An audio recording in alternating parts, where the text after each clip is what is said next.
Hey, what's going on, guys? Today I'm going to talk to you about how I purchased 5 single-family properties with absolutely $0 out of pocket. I basically found a deal of 5 houses all in the same block that were low-key for sale. They weren't actually on the market, they were off market, but I knew who the seller was. The one seller owned all 5 properties. So I went to him and I made him an offer. We came up with a number that worked for both of us. We got him under contract, which means we had a signed purchase agreement agreeing on the terms and the price.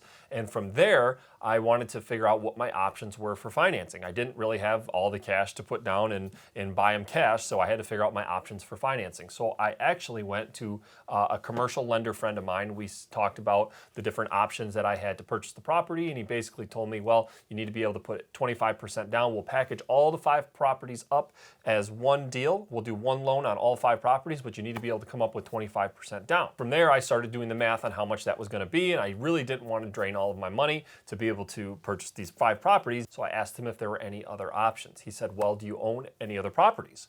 And I said, I do. And he said, well, how much equity do you have in the other properties? And I said, well, I have this one house over here I don't owe any money on. You know, what could we do? He said, well, let's send an appraiser out there. We'll get the house appraised, see what it's worth, and we can see if the value is more than you would owe for this 25%. The bank will then put a lien on the property that's free and clear. If we had everything lined up for financing, I walked into the closing table, I signed my name a couple times and walked out and owned 5 more houses. The moral of the story isn't to brag about buying 5 houses or anything like that. It's to let you know there are options out there if you do not have the cash. Having the cash is most people's biggest hang up when trying to buy a rental property. If you have equity somewhere else, you are able to use that as collateral to purchase property. In this case, it made so much sense. I already had the house. I didn't owe anything on it. That house was already cash flowing. Why not use the equity there and buy 5 more houses that will all cash flow every single month for me? If you enjoy the content, please subscribe to the channel, and we will see you guys in the next video.